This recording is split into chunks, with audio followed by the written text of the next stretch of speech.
உலக நண்பர்களுக்கு இனிய காலை வணக்கம். கவிதா மேம் அங்கே ஒருத்தர் அப்படின்னு நம்மளை வந்து வரவேற்கிற ஈஸ் பிரசாந்த் அவர்களுக்கு நன்றி. அண்ட் முதல்ல இங்கே நீங்கள் சொல்லும்போது வேட்டை முத்துக்குமார் சொன்னீங்க, அவரை ஃபீனிக்ஸ் முத்துக்குமார் சொல்லுங்கள். அண்ட் ஃபீனிக்ஸ் படத்தில் முத்துக்குமார் அவ்வளோ சிறப்பான ஒரு நடிப்பை கொடுத்துருந்தாரு. ஸோ ஃபீனிக்ஸ் முத்துக்குமார் சொல்லணும், அவருக்கு வாழ்த்துக்கள். அவர் நல்லா பேசியிருந்தார். முதல்ல இந்த விழா ஆரம்பிக்கும் போது அமல்ராஜ் சாருக்கு என்னோட நன்றி. ஏன்னா ஒரு தயாரிப்பாளர் ஒரு விழா ஆரம்பிக்கும் போது எல்லோருக்கும் ஒரு சிறப்பான புத்தகம் வேல்பாரி அப்படின்ற புத்தகத்தை கொடுத்து இந்த விழாவை தொடக்கி வைக்கிறது எனக்கு ரொம்ப பெருமையாக இருக்குது அமல்ராஜ் சார். தயாரிப்பாளர்களுக்கு நான் எப்போவுமே ஒரு கோரிக்கை வைப்பேன், நீங்கள் வரும்போது இங்கே மேடையில் ஏதோ புக்கே ஒன்று கொடுத்துட்டு இல்லை ரொட்டேஷன் பேஸில் புக்கே கொடுத்துட்டு அந்த புக்கே தூக்கி பின்னாடி போட்டுட்டு போகிற பதில் இந்த மாதிரி ஒரு அற்புதமான புத்தகத்தை கொடுக்கணும்னு நினச்சாரு பாருங்க. அங்கே அமல்ராஜ் சார் மிகப்பெரிய வெற்றி அடைஞ்சிருக்காரு. இந்த வேல்பாரி புத்தகம் 1,00,000 பிரதிகளை விற்பனையில் சாதனை பண்ணியிருக்கு. அந்த சாதனையை உங்கள் படமும் பண்ணும் கண்டிப்பாக. அதனுடைய முதல் அடிப்படையாக நான் பார்க்குறேன். இந்த புத்தகம் கொடுத்ததே வந்து அப்படிப்பட்ட ஒரு சிறப்பாக பார்க்குறேன். வேல்பாரி படம் கண்டிப்பாக சங்கர் சாரினுடைய இயக்கத்தில் தமிழ் சினிமாவில் ஒரு மிகப்பெரிய சாதனை படைக்கும்னு எதிர்பார்க்குறேன். அந்த படம் வர்றதுக்கு எல்லாமே நம்மெல்லாம் கூட இருக்கணும். சங்கர் சாரோட அவரை வந்து நம்ம பயங்கரமாக என்கரேஜ் பண்ணி சப்போர்ட் பண்ணி அந்த வேல்பாரி படத்தை கொண்டு வரதுக்கு தயாரிப்பாளர்களை மோட்டிவேட் பண்ணி இன்றைக்கி ராமாயணம் அப்படின்ற படத்தை வந்து நம்ம எத்தனையோ தடவை பார்த்துருக்கோம். அந்த படத்தை ஒரு 4,500 கோடியில் பாம்பேயில் ஒரு நிறுவனம் பண்ணும்போது நம்முடைய கலாச்சாரம் நம்முடைய ஒரு வீரனை பற்றியான ஒரு நாவல் இது படைப்பாக வரும்போது உலக சினிமாவை பார்த்து வைக்கும். அப்படிப்பட்ட ஒரு சினிமா வரணும். அப்படிப்பட்ட ஒரு புத்தகம் கொடுத்துட்டு நான் உங்களுக்கு சொல்லிடுறேன். இந்த படத்தினுடைய ட்ரெய்லர் பாடல்கள் பார்க்கும்போதே அவ்வளோ சூப்பராக இருக்குது. எல்லாமே ரொம்ப பிரமாதமாக அமைஞ்சிருக்கு. தமிழ் சினிமா பொறுத்தவரைக்கும் பார்த்தீங்கன்னா எமோஷனலான ஃபேமிலி த்ரில்லர் படங்கள் நல்ல வெற்றி அடையும். சமீபத்தில் பார்த்தீங்கன்னா 2 திரைப்படம் பெரிய வெற்றி. ஒன்று DNA, இன்னொன்று வந்து மார்கன். ரெண்டுமே ஃபேமிலி சம்மந்தப்பட்ட த்ரில்லர் படங்கள். இந்த படமும் அதே மாதிரி ஒரு பெரிய வெற்றி அடைன்றதுல எனக்கு நம்பிக்கை இருக்குது. அவ்வளோ சிறப்பான ஒரு கதையோடு இருக்குது. ஃபேமிலி சென்டிமெண்ட்ஸோட ஃபேமிலி இமோஷனோட ரொம்ப சூப்பராக இந்த படத்தில் வந்து மூமாறன் பண்ணியிருக்காரு. மூமாறன் எனக்கு ரொம்ப பிடிக்கும். அவருடைய 20,000 கண்கள் படம் தொடங்கி அது பிறகு கண்ணை நம்பாதே இன்னைக்கு படம் 3வது படமாக வருது. மாறன், உங்களுடைய படைப்பு மிகப்பெரிய வெற்றி அடையணும் எனக்கு ரொம்ப நம்பிக்கை இருக்குது. மாறன் அவர் நடுவில் என்கிட்ட ஒரு கதை சொன்னார், ஆனால் இந்த கதையை சொல்லலை. திடீர்னு அந்த கதை கேட்டவுடனே நான் சொன்னேன், சார் உங்ககிட்ட வேறு மாதிரி எதிர்பார்க்குறேன் அப்படின்னு.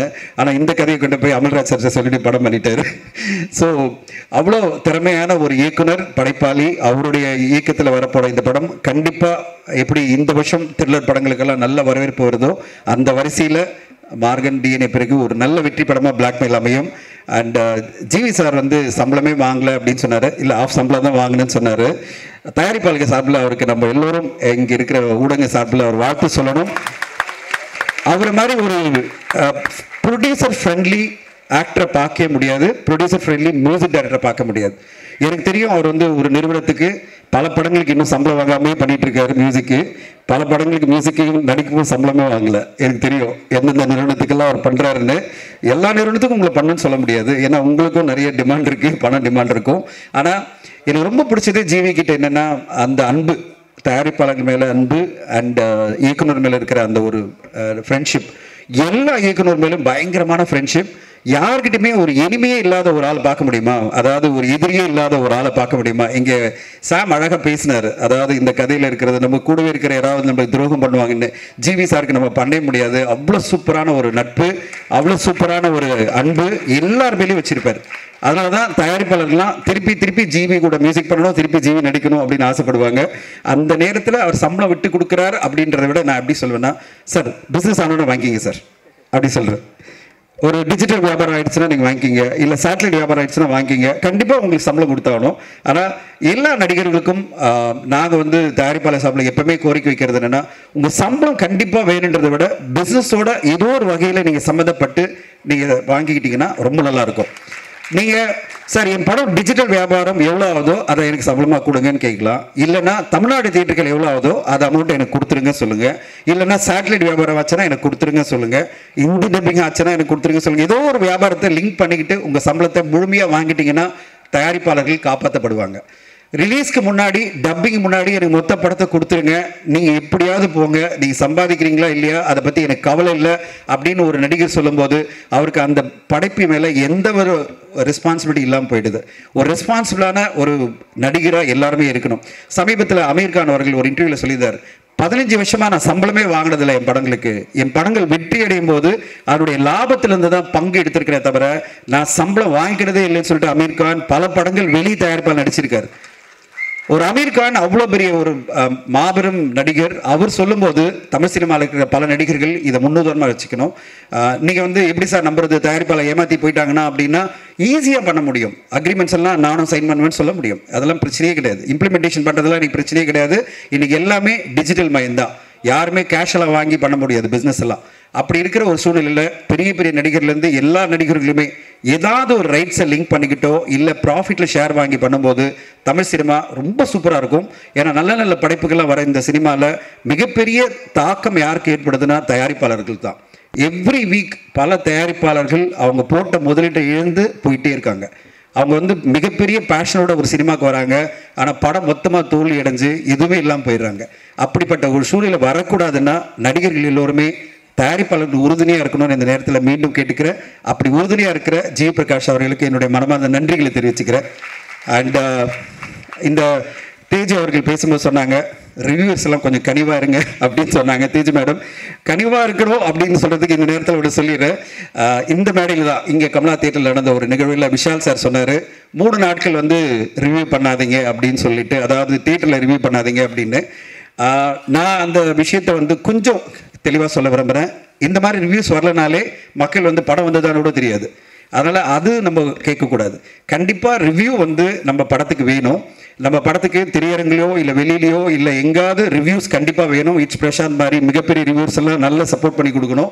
ஒரே ஒரு தான், கொஞ்சம் கனிவாக ரிவ்யூ பண்ணுங்க, அவ்வளோதான் கேட்டுக்கிறோம். கொஞ்சம் கனிவாக, கொஞ்சம் பேலன்ஸ்டாக, கொஞ்சம் சப்போர்ட்டிவாக.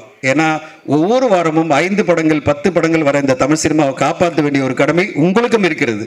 உங்களுக்கு இருக்கு. அந்த தயாரிப்பாளர்கள் ஒரு நிமிஷம் யோசிங்க, அந்த தயாரிப்பாளர் எவ்வளோ பாதிக்கப்படுவாங்க. இப்படி ஒரு நம்ம வந்து மொத்தமாக டேமேஜிங்காக சொல்லிட்டோம்னா அந்த தயாரிப்பாளர் ஒட்டு மொத்தமாக அவருடைய இழப்பை, அதாவது மொத்த பணமும் போயிடுமே அப்படின்ற ஒரு மனசாட்சியோட கொஞ்சம் கனிவோட அந்த படத்தை வந்து உங்களுடைய பொதுவான ஒரு விமர்சனம் பண்ணுங்கள். கண்டிப்பாக விமர்சனம் பண்ணுங்கள். இது வந்து நான் ரிவ்யூஸ் மட்டும் சொல்லலை, இங்கே வெளியில் படம் முடியும் போது வெளியில் வர ஆடியன்ஸ்க்கு அதை தான் சொல்கிறேன். ஒரு நடிகரையோ தயாரிப்பாளரையோ இல்லை ஒரு டைரக்டரையோ வன்மத்தோட டார்கெட் பண்ணி பண்ணுற ரிவ்யூஸ் மட்டும் பண்ணக்கூடாது. மற்றபடி எல்லா ரிவ்யூஸும் வரணும். எப்படி வந்து ட்ரெடிஷ்னல் மீடியா என்றைக்குமே நாங்கள் இங்கே இருக்கிற எல்லா ட்ரெடிஷ்னல் மீடியாவும் அவ்வளோ நம்புகிறோம். எல்லா ட்ரெடிஷ்னல் மீடியாவும் வந்து பார்த்தீங்கன்னா ஒரு தயாரிப்பாளரையோ ஒரு இயக்குனரையோ நடிகரையோ காயப்படுத்த மாட்டாங்க. எந்த பத்திரிகையும் எந்த ஊடகமும் பார்த்தீங்கன்னா ட்ரெடிஷ்னல் மீடியா மட்டும். நான் ட்ரெடிஷ்னல் மீடியா சொல்கிறது பத்திரிகை, அப்புறம் மேகசின், இவங்கெல்லாம் சேர்த்து சொல்கிறேன். எல்லோருமே அந்த ஆன்லைன் போர்ட்டல் கூட சேர்த்து சொல்கிறேன். அவங்க எல்லாருமே 20 வருஷம் 30 வருஷம் இந்த இண்டஸ்ட்ரியில் இருக்கிற எல்லா ஊடகங்களுமே பார்த்தீங்கன்னா கனிவோடு தான் பண்ணுவாங்க. அது கிரிட்டிசைஸ் பண்ணும்போது அந்த வார்த்தையில் அப்படி ஒரு சுகர் போட்டு சரி ஓகே அவர் பாவம் தட்டி கொடுப்போம், மொத்தமாக ஒழிஞ்சிட போகிறார் அப்படின்ற ஒரு நம்பிக்கையோடு அவங்களுக்கு ஒரு சப்போர்ட் பண்ணணும்னு நினைப்பாங்கல்ல. அந்த ஒரு ரிவ்யூ எல்லா ஆன்லைனில் பண்ணுற ரிவ்யூஸ் எல்லாருமே பர்டிகுலராக யூடியூப் ரிவ்யூஸ் பண்ணாலே போகிறோம். அதே மாதிரி வெளியில் தியேட்டருக்கு வந்து பேசுகிற எல்லாருமே அதே மாதிரி ரிவ்யூ பண்ணாலே போகிறோம். தமிழ் சினிமா நல்லபடியாக இருக்கும். மற்றபடி ரிவ்யூ பண்ணக்கூடாதுன்னு சொல்ல மாட்டேன். ரிவ்யூ பண்ணணும். ரிவ்யூ பண்ணலைன்னா மக்களுக்கு தெரியாது இந்த படம் வந்திருக்கா இல்லையானு தெரியாது. எல்லாருமே ரிவ்யூ பண்ணணும். எல்லா ஊடகங்களும் ரிவ்யூ பண்ணணும். படங்களை வந்து நல்ல படம்னா உடனே ரிவ்யூ பண்ணி சப்போர்ட் பண்ணி அந்த படத்தை பெருசாக்கணும். கொஞ்சம் மிக்ஸ்டாக இருக்குது இல்லை ரொம்ப பேடாக இருக்குது அப்படின்னா ஒரு நாள் தள்ளி அப்படி இப்படி ஒரு டிலே பண்ணி போட்டிங்கன்னா கொஞ்சம் கனிவாக இருக்கும். இல்லைன்னா பேசும்போது கொஞ்சம் கனிவாக பண்ணிட்டீங்கன்னா போகிறோம். அதுதான் ரிவ்யூ. தேஜ் மேடம் அது மட்டும் தான் நீங்கள் கேட்க முடியும். ரிவ்யூ பண்ணாதீங்க, சப்போர்ட் பண்ணுங்கன்னு கேட்க முடியாது. ஸோ பிந்து மாதேவ் அவர்கள், welcome back to Tamil cinema. ஒரு மிகப்பெரிய கம்பீரமான ஆளுமை நீங்கள். So you are very tall personality in cinema. So such a tall personality should be in Tamil cinema regularly. So keep coming and keep rocking. So இந்த படத்தை பொறுத்தவரையும் ஒரே விஷயம் தான் நான் சொல்லணும். இதில் பாடல் வந்து இமான் சார் போட்ட பாடல் தான். ஒத்துக்கிறியான்னு நம்ம எப்படி வந்து ஆர் உதயகுமார் சொன்னாரோ நாங்கள்லாம் ஒத்துக்கிறோம். ஒரு சூப்பரான படைப்பை வந்து நம்ம தயாரிப்பாளர், இயக்குனர் ஜி பிரகாஷ் அந்த ஹோல் டீம் கொடுத்துருக்காங்க. இந்த டீமுக்கு வந்து நம்மெல்லாம் ஒத்துக்குப்போம். கண்டிப்பாக 1 ஆகஸ்ட் இந்த படம் வரும்போது ஒரு சூப்பரான படம்னு. அந்த ஒத்துக்கிறியா பாடலில் இவ்வளோ சூப்பராக டான்ஸ் பண்ண அவங்க பேர் சந்திரிகா அவர்களுக்கு வண்டி ஒரு என்ஆர்ஐ தமிழர். நீங்கள் என்ஆர்ஐ தமிழராக இருந்துட்டு இவ்வளோ அருமையாக டான்ஸ் பண்ணியிருக்கீங்க. அந்த ஒத்துக்கிறிய சாங் கண்டிப்பாக ஒரு பெரிய வைரலாகும். அந்த பாடலே இந்த படத்தை வந்து நம்மளால ஒத்துக்க வைக்கும். ஒரு சிறப்பான ஒரு த்ரில்லர் படம், ஒரு ஃபேமிலி என்டர்டெய்னர் கண்டிப்பாக 1ஆம் தேதி வருதுன்னு அமல்ராஜ் சாருக்கு ஒரு மிகப்பெரிய வெற்றியடைன்னு வாழ்த்துக்கிறேன். என்னுடைய உரை கேட்டதுக்கு நன்றி, ஊடகங்களுக்கு நன்றி. Thank you so much.